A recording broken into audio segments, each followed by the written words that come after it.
کا کلام پڑھایا رسول نے، اصحاب باصفا کو لکھایا رسول نے۔ بسم اللہ الرحمن الرحیم۔ معزز سامعین و ناظرین، الحمدللہ نصف قرآن پاک کا خلاصہ جو مکمل ہو گیا، اور آج ہم 16ویں پارے سے اپنی گفتگو کا آغاز کریں گے۔ جس طرح کہ پچھلی نشست میں یہ عرض کیا جا چکا ہے کہ 15ویں پارے میں سورہ بنی اسرائیل اور سورہ کہف میں مختلف موضوعات جو انسان کی رہنمائی کے لیے ہمارے سامنے موجود ہیں، تو سورہ بنی اسرائیل کے سارے موضوعات پہ بڑی تفصیل کے ساتھ ہم نے روشنی ڈالی تھی، اور آج 16واں پارہ اور 15واں پارہ ان دونوں میں کیونکہ ہمیں سورہ کہف نظر آتی ہے، تو اس حوالے سے چند باتیں آج ہم انشاءاللہ کریں گے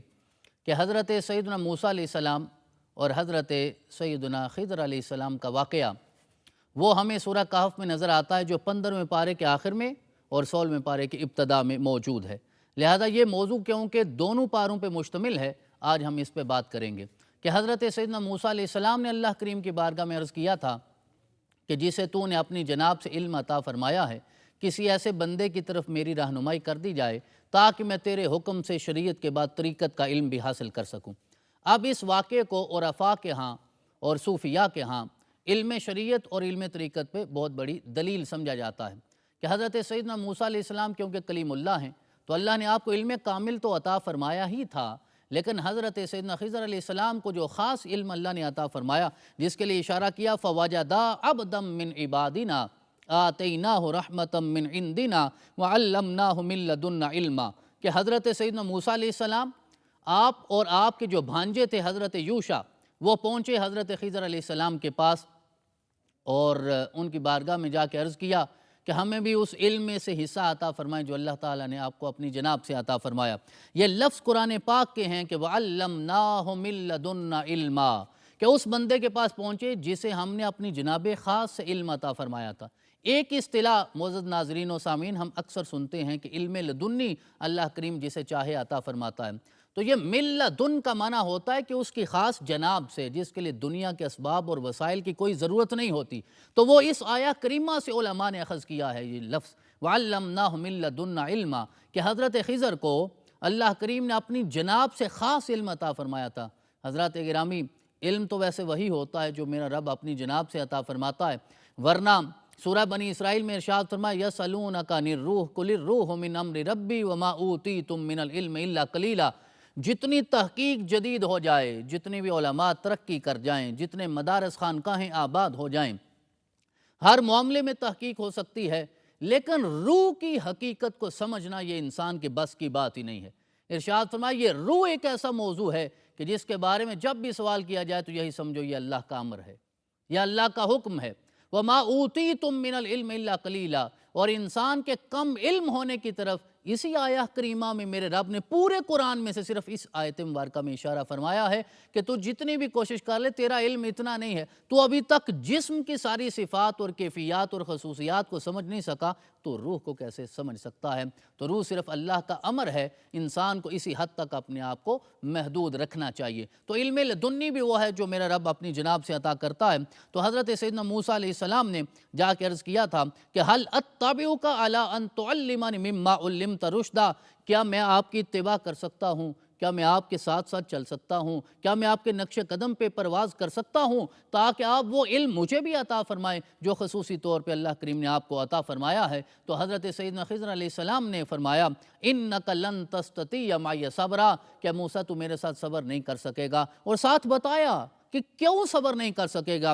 وَكَيْفَ تَصْبِرُ عَلَى مَا لَمْ تُحِطْ بِهِ خُبْرًا، تو کیسے صبر کر سکتا ہے؟ تیرے پاس تو اس چیز کا علم ہی نہیں ہے جو علم حاصل کرنے کے تو میرے پاس آیا ہے، اور جب میں کوئی عمل کروں گا، میرا کوئی فعل ہوگا، میرا کوئی قول ہوگا، تم اس کی حقیقت کو سمجھ نہیں پاؤ گے تو تمہارے لیے صبر کرنا بڑا مشکل ہوتا ہے۔ معزز سامعین و ناظرین، یہ آیت کریمہ ہمیں یہ بتا رہی ہے کہ انسان کی فطرت ہے کہ جس چیز کے بارے میں علم نہیں ہوتا وہاں انسان پھر اپنی مرضی کے فتوے بھی لگاتا ہے اور حقیقت آشنا بھی نہیں ہوتا ہے۔ یہ سارا واقعہ کیونکہ معروف ہے اور سارے ناظرین ہمارے اس کو جانتے ہیں، لیکن اس واقعے سے ہمیں جو رہنمائی ملتی ہے وہ یہی ملتی ہے کہ اللہ کریم جسے چاہے علم کی نعمتیں عطا فرماتا ہے۔ حضرت ذوالقرنین کا تذکرہ بھی ہمیں اس سورہ مبارکہ میں سورۃ الکہف کے انتہا میں نظر آتا ہے، لیکن ایک انتہائی خوبصورت موضوع جو اس سورہ مبارکہ کی آخری آیت مبارکہ میں ہے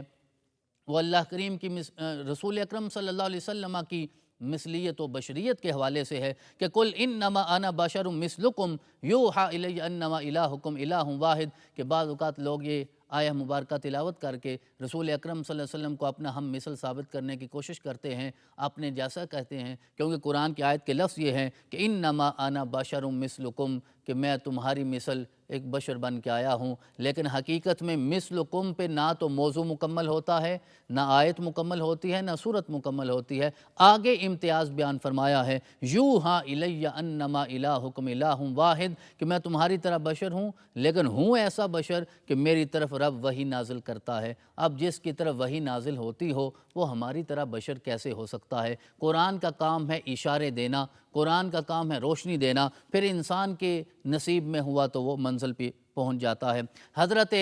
مریم علیہ السلام کی نسبت سے اگلی صورت مبارکہ ہے جس میں حضرت سیدنا عیسیٰ بن مریم اور جناب مریم کا تذکرہ ہے۔ پھر حضرت مریم کے کفیل حضرت زکریا کا تذکرہ ہے۔ حضرت زکریا کو جو میرے رب نے اولاد کی صورت میں یحییٰ کی نعمت عطا فرمائی ان کا تذکرہ ہے۔ اب اس سورہ مبارکہ میں اللہ کریم نے یہ بھی بتایا ہے کہ میں نے جبریل کو بھیجا تھا اور جبریل کو بشر بنا کے بھیجا تھا، حالانکہ حقیقت میں تو جبریل نور ہیں اور جبریل کے نور ہونے میں تو کسی کا کوئی اختلاف نہیں ہے۔ قرآن کہتا ہے فَتَمَثَّلَ لَهَا بَشَرًا سَوِيًّا، تو ہم نے انہیں بشر بنا کے بھیجا ہے، اور جب وہ مکمل بشر بن کے آتے ہیں تو حضرت مریم کہتے ہیں انی اعوذ بالرحمن منک ان کنت تقیا، کہ میں تو اپنے رب کی پناہ مانگتی ہوں، انما انا رسول ربک لأہب لک غلاما زکیا، تو حضرت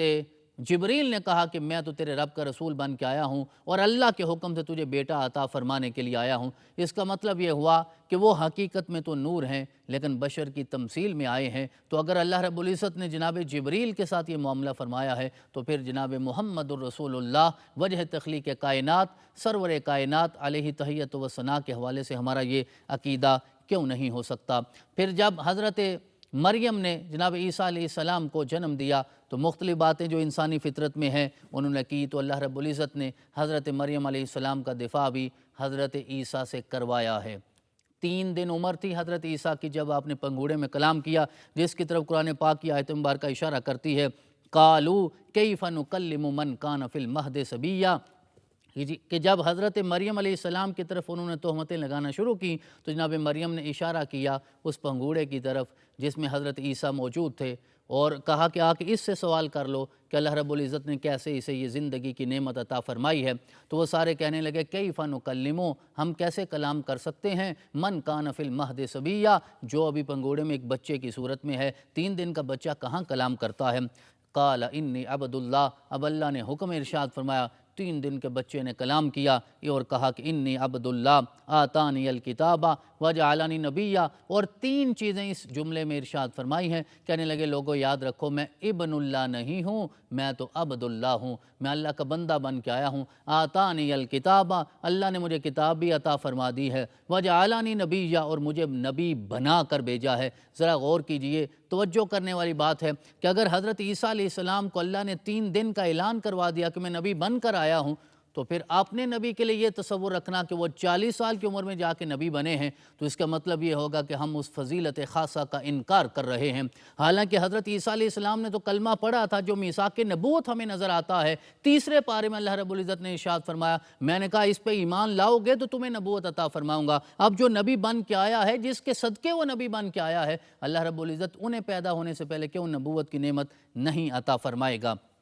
پھر آخر میں یہ اعلان بھی کروا دیا ما کان للہ ان یتخذ من ولد سبحانہ اذا قضى امرا فانما یقول له کن فیکون، کہ ایسا نہ ہو کہ حضرت عیسیٰ علیہ السلام کے ان کمالات کو دیکھ کر، دیکھیے پہلے بغیر باپ کے پیدا ہوئے اور پھر 3 دن کا وہ کلام بھی کرنے لگے، اپنی نبوت کا اعلان بھی کرنے لگے۔ اب انسان تو کمزور ہے، انسان تو ضعیف ہے، اس کے اعتقاد تو بگڑتے رہتے ہیں، صبح کچھ ہوتا ہے شام کو کچھ ہوتا ہے، تو کہیں ایسا نہ ہو کہ تم حضرت عیسیٰ کو نعوذ باللہ اللہ کا بیٹا کہنے لگو۔ میرے رب نے ابنیت کے عقیدے کی نفی کرتے ہوئے ارشاد فرمایا ما کان للہ ان یتخذ من ولد، کہ اللہ کی یہ شان نہیں ہے کہ اس کے لیے کوئی بیٹا ہو، سبحانہ،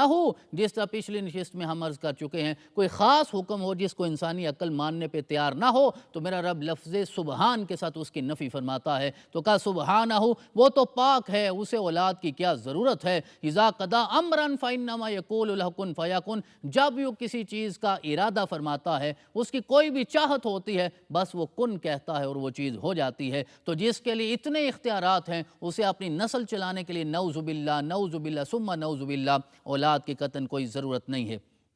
اس اگلے مضمون میں حضرت ابراہیم علیہ السلام کا تذکرہ ہے کہ جو اپنے چچا آزر کو تبلیغ کرتے ہیں اور اسے سمجھاتے ہیں۔ یہاں باپ کا لفظ بولا گیا ہے، اذ قال لابیہ یا ابت انی قد جانی یا ابت لا تعبد الشیطان یا ابت انی اخاف ان یمسک عذاب من الرحمن، یعنی ان 4 آیات میں باپ کا لفظ تو بولا گیا ہے، لیکن سارے اہل محبت اور اہل دل مفسرین کا اتفاق ہے کہ یہاں باپ کا لفظ بول کر مراد چچا ہے، کیونکہ وہ آپ کا کفیل تھا، وہ پالنے والا تھا، تو لہذا حضرت سیدنا ابراہیم علیہ السلام اس کی طرف رہنمائی کر رہے ہیں اور اسے سمجھا رہے ہیں کہ ان بتوں کو چھوڑ دو، اپنے رب کی طرف آ جاؤ جو وحدہ لا شریک ہے، جو معبود برحق ہے، اس کے سوا تمہاری توجہ کہیں نہیں ہونی چاہیے۔ حضرت سیدنا موسیٰ علیہ السلام کو جو اللہ کریم نے نعمتیں عطا فرمائی، طور پہ اپنا کلام بھی عطا فرمایا، معراج عطا فرمایا، اس کا تذکرہ ہے۔ سارے انبیاء کرام کا تذکرہ کرنے کے بعد آخر میں میرے رب نے ایک المیہ کی طرف بھی اشارہ کیا ہے،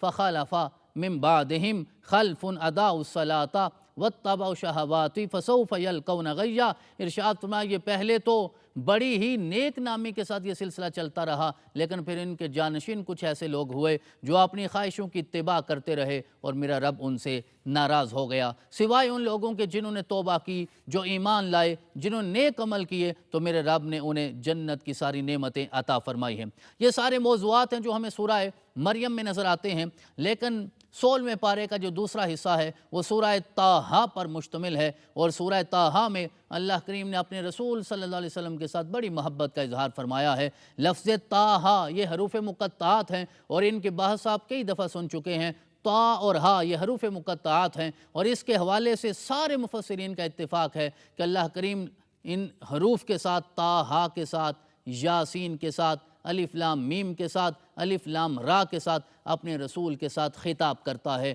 محبت کا اظہار کرتا ہے۔ اب اس کے اندر محبت کون سی ہے، راز کون سا ہے،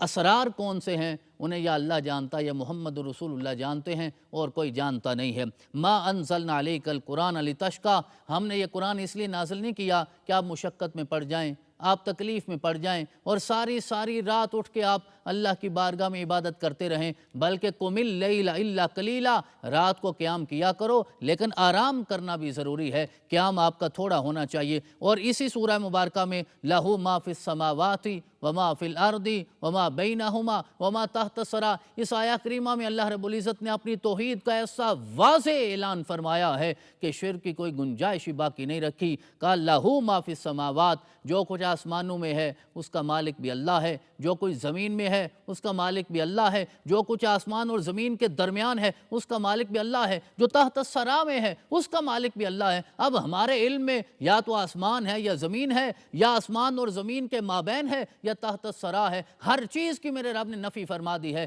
کہ ہر چیز کا مالک حقیقی وہ واحد ہے، اس کے سوا کوئی اور نہیں ہو سکتا۔ لہذا انسان کی حیثیت اتنی ہی ہے، الم نخلقکم من ماء مہین فجعلناہ فی قرار مکین الی قدر معلوم فقدرنا فنعم القادرون۔ ارشاد فرمایا ہم نے تو تجھے ایک حقیر سے قطرے سے پیدا فرمایا ہے، لہذا کسی چیز کا مالک ہونا یہ نہ تیرا شرف ہو سکتا ہے، نہ تیری شان ہو سکتی ہے، نہ تیرے لیے اعزاز ہو سکتا ہے، نہ عزت ہو سکتی ہے، یہ سارے مقام تیرے رب کے ہیں۔ پھر حضرت سیدنا موسیٰ علیہ السلام کو جب میرے رب نے حکم ارشاد فرمایا کہ فرعون کے دربار میں پہنچو اور وہاں جا کر میرا پیغام پہنچاؤ، وحدہ لا شریک کا پیغام پہنچاؤ، تو حضرت سیدنا موسیٰ نے عرض کیا تھا، ایک دعا کی تھی جو ہماری زبانوں پہ ہوتی ہے کہ رب اشرح لی صدری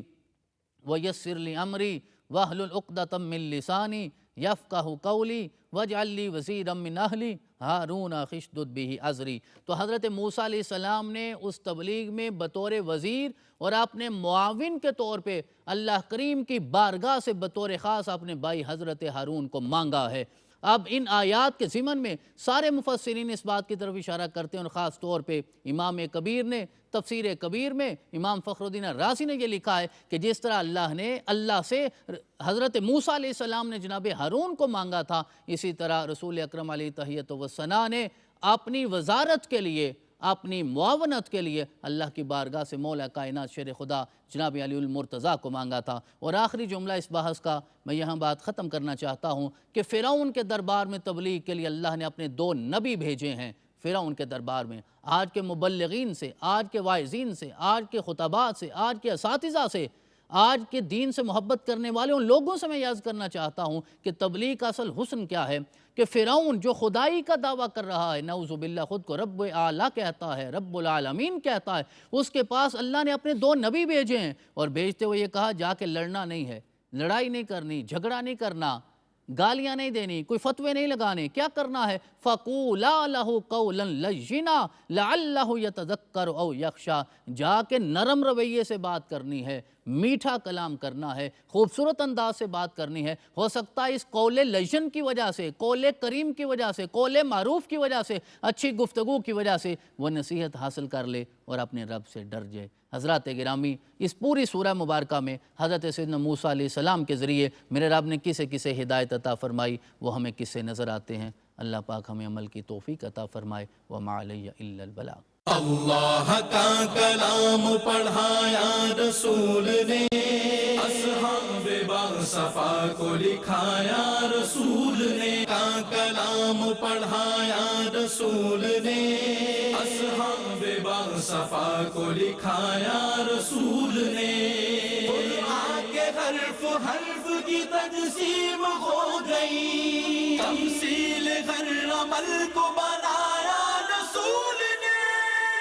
اللہ کا کلام پڑھایا رسول نے، اصحاب باصفا کو لکھایا رسول نے۔ قرآن کے حرف حرف کی تقسیم ہو گئی، تمثیل ہر